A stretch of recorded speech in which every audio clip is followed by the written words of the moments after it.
안녕하세요. 사진으로 돌아보는 지난 한 주간의 뉴스 클릭베스트컷 김난영입니다. 오늘은 어떤 사진들이 준비되어 있는지 연합뉴스 사진부 최재고 기자와 함께합니다. 최 기자 어서 오세요. 안녕하세요. 네, 안녕하세요. 오늘은 어떤 사진들 가지고 나오셨어요? 네, 이번 주에는 그 북한을 빼놓으면 우리가 사진을 얘기할 수가 없죠. 그래서 북한 얘기를 준비했고요. 또 네. 북한과 관계된 미국, 일본 얘기도 준비했습니다.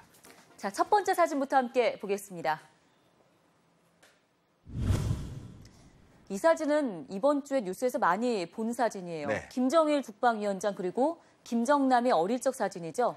여성중화에서 제공한 사진입니다. 1981년 8월 평양에서 찍은 건데요. 36년 전 사진입니다. 오른쪽 어린이가 바로 지난 13일 말레이시아 공항에서 암살당한 김정일의 장남, 김정은의 이복형 김정남입니다. 네. 김정남의 생전 모습 한 장 더 볼까요? 이것도 10년 전 사진입니다. 지난 2007년 2월 11일 베이징 공항에서 촬영한 겁니다. 네. 김정남은 2011년 12월 김정일 국방위원장의 사망 전후로 북한의 3대 세습을 비판하는 발언을 해서 살해 위협에 시달렸다는 얘기도 적지 않았습니다.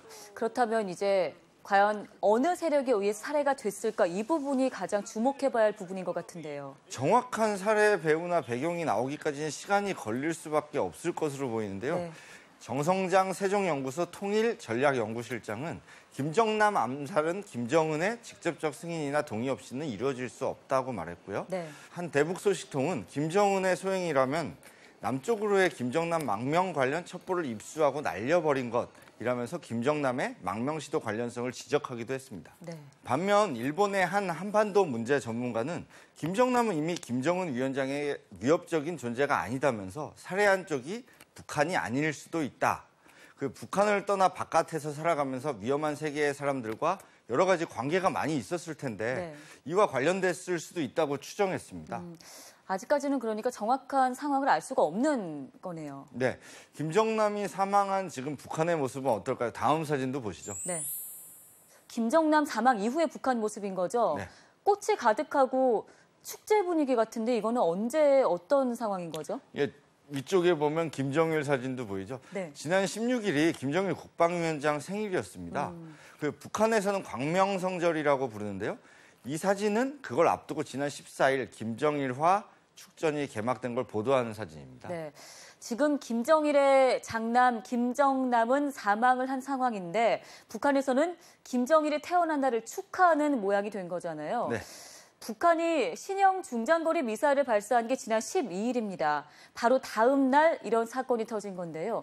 뭔가 북한 내부에 이상 기류가 있는 건 아닌지 우려되고 있습니다.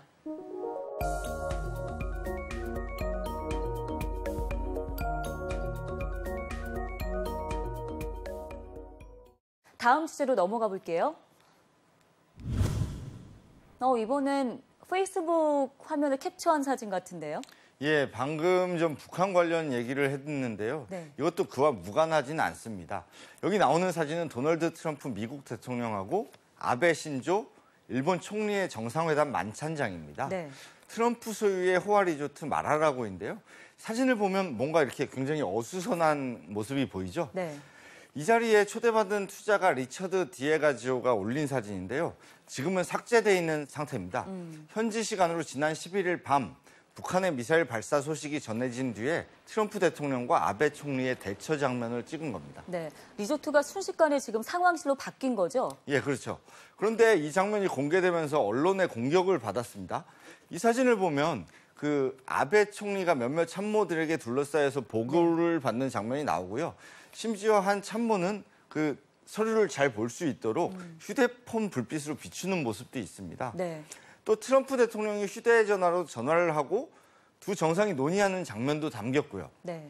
일반인이 접근을 할 수 있는 장소에서 안보 관련 업무를 봤다. 이 부분은 네. 비판의 목소리가 나올 수밖에 없을 것 같은데요. 네, 바로 그겁니다. 워싱턴 포스트와 AFP 통신은 리조트 마라라고가 야외 상황실이 됐다고 꼬집었습니다. 네. 이전 대통령들은 이런 일은 대부분 백악관 상황실처럼 이 첨단 기술로 도청이 방지된 곳에서 했고 네. 백악관 밖에서는 도청 우려가 없도록 임시 시설물인 고감도 분리 정보 시설을 마련해서 논의했다고 합니다. 네, 트럼프식의 보여주기식의 행보라고 봐야 하는 건지 글쎄요. 취임한 지 이제 한 달 정도가 됐는데요. 이전 대통령들과는 다른 트럼프의 행동에 세계의 관심이 집중되고 있습니다.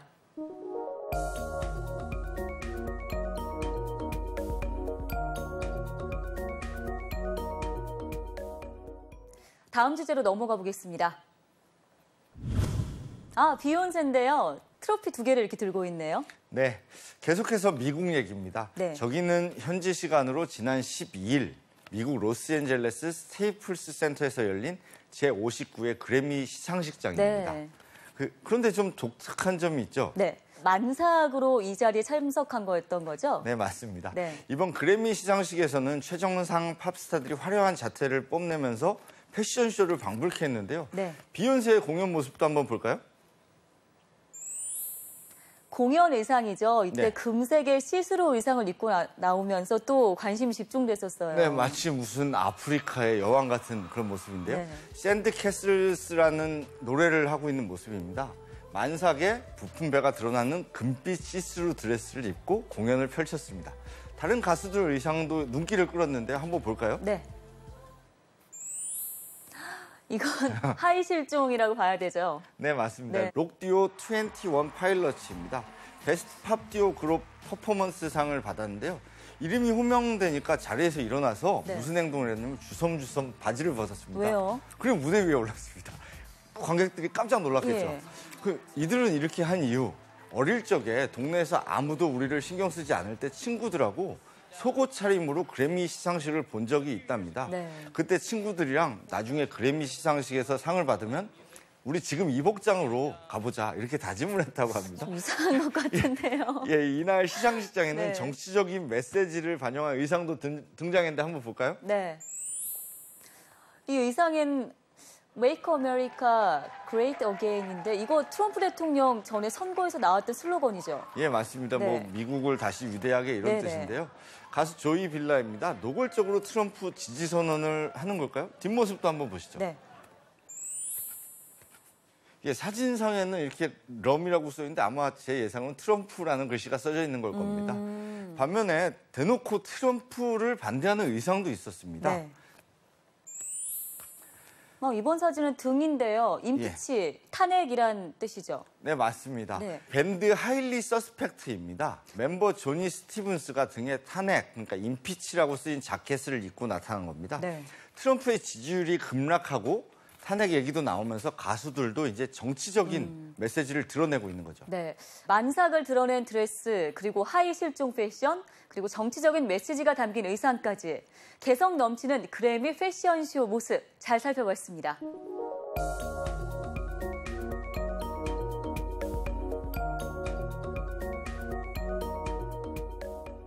다음 주제로 넘어가 보겠습니다. 퍼포먼스를 하고 있는데요. 분위기가 좀 섬찟해요. 가운데 돌고래 인형인가요? 눕혀놨고. 예, 맞습니다. 네. 울산 남구청 사람들이라고 이렇게 가슴에 붙인 그런 사람들이 턱과 망치를 들고 있어요. 네. 지난 14일 사진입니다. 서울 광화문 광장인데요. 환경운동연합하고 환경보건시민센터 회원들이 전시용 돌고래를 수입한 울산 남구청하고 이를 허가한 환경부, 해양수산부를 규탄하고 있는 퍼포먼스를 하고 있는 겁니다. 맞아요. 지난 13일에 돌고래 한 마리 죽었다는 소식 있었죠. 네, 울산 고래 생태 체험관 전시용 돌고래가 일본에서 수입해 들어온 지 닷새 만인 지난 13일 오후 폐사했습니다. 이 돌고래는 8일 오전 7시에요. 일본 와카야마현에서 출발을 했습니다. 무려 32시간 만에 울산에 도착을 했는데요. 네. 다음 사진 한번 볼까요? 네. 돌고래는 그럼 지금 어디에 있는 거예요? 오른쪽 화물차를 보면 상자가 있죠? 네. 저기에 돌고래가 들어있습니다. 이 상자 얘기하시는 거예요? 네, 상상만 해도 정말 답답한데. 그럼 이 안에 갇혀서 32시간 동안 이동이 됐다는 거예요? 예, 맞습니다. 백길 700km, 육로 300km, 총 1000km죠. 네. 이동시키는 대장정이었는데 이렇게 상자 안에 갇힌 채로 이동해서 낯선 수족관에 넣어놓은 거죠. 동물보호단체는 야생에서 자유롭게 헤엄치던 돌고래를 좁은 수족관에 가두는 것 자체가 돌고래를 죽음에 노출하는 일이라고 반발해왔는데 이번에 그 돌고래가 사망한 겁니다. 울산 고래생태체험관에서 돌고래가 죽은 거는 이번이 처음은 아니죠? 예, 맞습니다. 먼저 이번 돌고래 부검 장면 보면서 얘기하겠습니다. 네. 이번에 이 돌고래를 포함해서 벌써 6마리나 죽어나갔는데요. 2009년 개장 때 4마리를 일본에서 들여왔는데 암컷 1마리가 2개월여 만에 폐사했습니다. 네. 그리고 2012년 3월 암컷 2마리를 추가로 들여왔습니다. 그런데 이 중 1마리가 전염병으로 또 죽었습니다. 네. 2014년 3월에는 이 암컷이 새끼를 낳았는데 수족관 환경에 적응하지 못하고 3일 만에 폐사했고요. 이듬해 다시 출산한 새끼 돌고래도 6일 만에 죽었습니다. 당시 체험관은 전년도에 불거진 논란을 의식해서 임신과 출산 그리고 새끼 폐사를 숨겼었죠. 이어서 8월에는 수컷 1마리가 또 폐혈증으로 죽었습니다. 고래 생태체험관이 있는 울산 장생포는 고래잡이로 유명했던 곳이잖아요. 그렇죠. 그런데 1986년에 상업 폭염 금지 조치로 쇠락의 길을 걸었습니다. 그러다가 울산 남구는 과거의 명성을 관광 자원으로 활용하기 위해서 고래 체험관을 열게 된 거죠. 다음 사진 한번 볼까요? 최근 수족관 리모델링을 마치고 지난 7일 재개관한 울산시 남구 고래 생태 체험관 모습입니다. 울산 남구는 2005년 고래박물관을 개관했었습니다. 그리고 그걸 시작으로 고래 생태 체험관과 고래 문화 마을 등 관련 인프라를 잇따라 조성했어요. 그런 노력으로 장생포는 한 해 90만 명이 방문한 관광지가 된 겁니다. 그런데 계속 지금 이런 일이 터지다 보니까 차질이 불가피해 보이는데요. 예, 체험관이 수입한 8마리와 수족관에 태어난 2마리, 이렇게 총 10마리였는데 이 중에서 6마리가 죽은 거니까요. 네. 돌고래 폐사가 계속되다 보니까요. 지금 고래 관광도시로 도약을 하려던 시도에 심각한 제동이 걸릴 수밖에 없어 보입니다.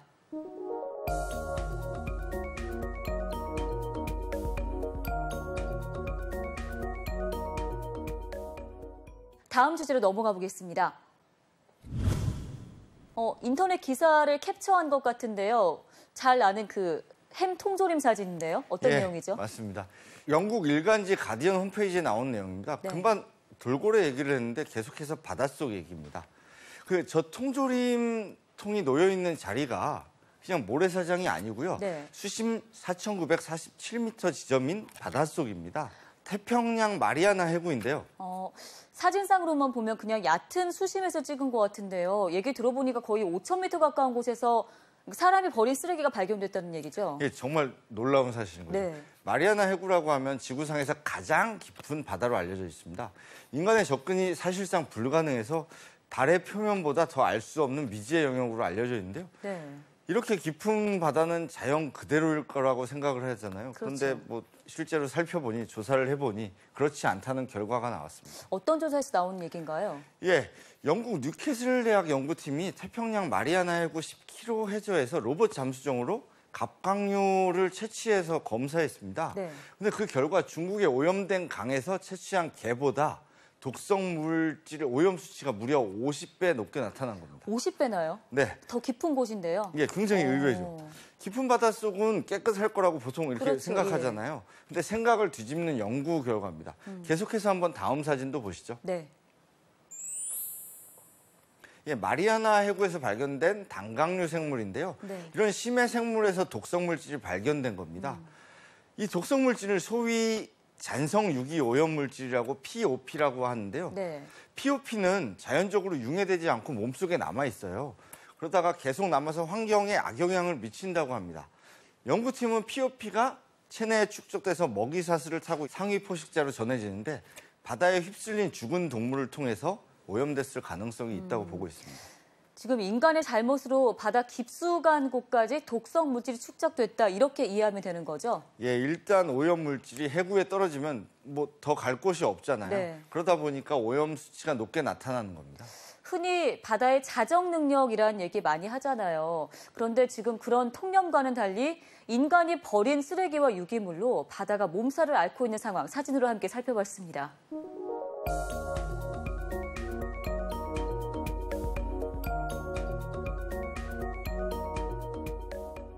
다음 주제로 넘어가 볼게요. 네, 이번 사진은 한 남성이 태극기를 들고 있는데 여기는 어디죠? 네, 저기는 헌법재판소 대심판정이고요. 저 남성은 다 알고 계시겠지만 대통령 측 대리인단 서석구 변호사입니다. 지난 14일 박근혜 대통령 탄핵 심판 13차 변론이 있었습니다. 네. 서석구 변호사가 방청석을 향해서 태극기를 펼쳐 보이고 있는 겁니다. 얼굴을 보면 미소를 띠고 있어요. 네, 그러다가 뭐 곧 제지를 당했습니다. 미소를 보이고 있다가 다음 사진 한번 보시죠. 네, 헌재 직원이 다가와서 몇 마디를 건네자 서 변호사는 태극기를 접어 가방에 넣었습니다. 잠깐 태극기를 펼쳤던 거죠. 그 헌재 직원은 재판에 불필요한 물품을 반입하지 말고 정숙을 유지해달라는 요청을 한 것으로 알려졌습니다. 네, 여기서 이러시면 안 돼요라고 얘기를 하는 듯한 사진이에요. 네, 뒷얘기를 들어보니까 네. 방청석에 휴대폰 카메라에 포즈를 취했다고 하네요. 서 변호사는 또 책 한 권을 가방에서 꺼내기도 했는데요. 네. 다음 사진 한번 보시죠. 책이라고 얘기하셨잖아요. 네. 탄핵을 탄핵한다? 예, 사진 기자들을 의식해서인지 뭐 이렇게 저희가 보면 느낌이 오는데 보란 듯이 책상 위에 올려놓은 겁니다. 뭐 사진에 찍히고 싶었던 거죠. 일종의 보여주기식으로 이런 행동을 한 거잖아요. 대통령 측 법률 대리인단으로 헌재에 나온 서 변호사입니다. 이런 퍼포먼스보다는요, 변론에 더 집중해 주기를 바랍니다.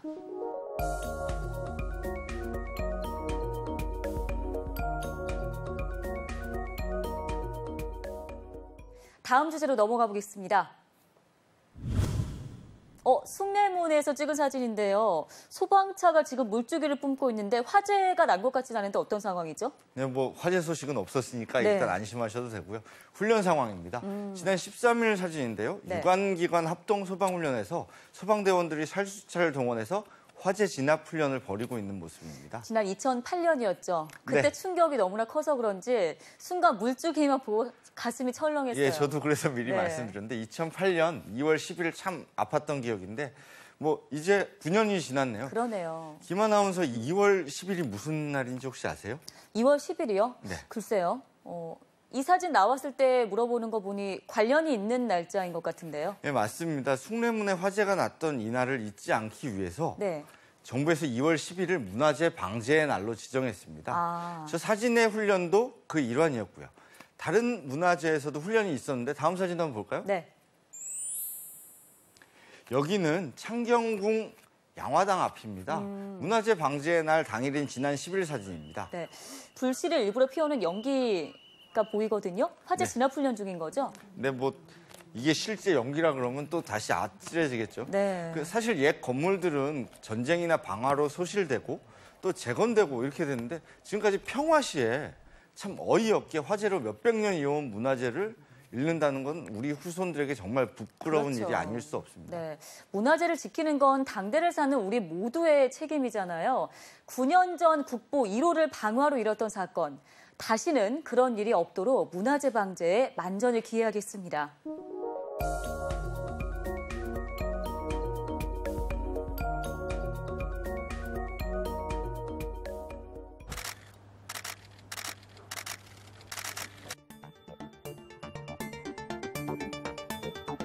건 말씀드리겠다고 밝힌 뒤 조사 시행하였습니다.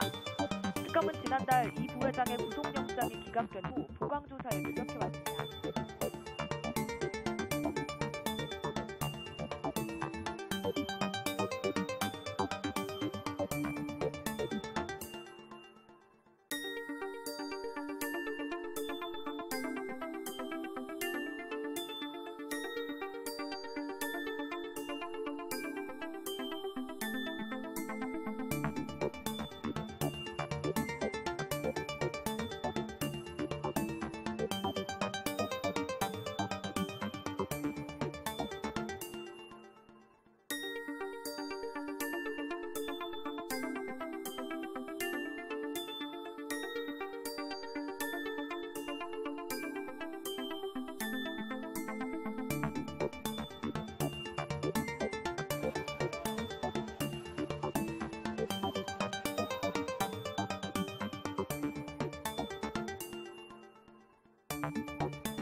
사진으로 살펴보는 한 주간의 뉴스 클립 베스트 컷. 다음 주에도 더 재미있고 의미 있는 사진들 가지고 찾아뵙겠습니다. 시청해주신 여러분 고맙습니다.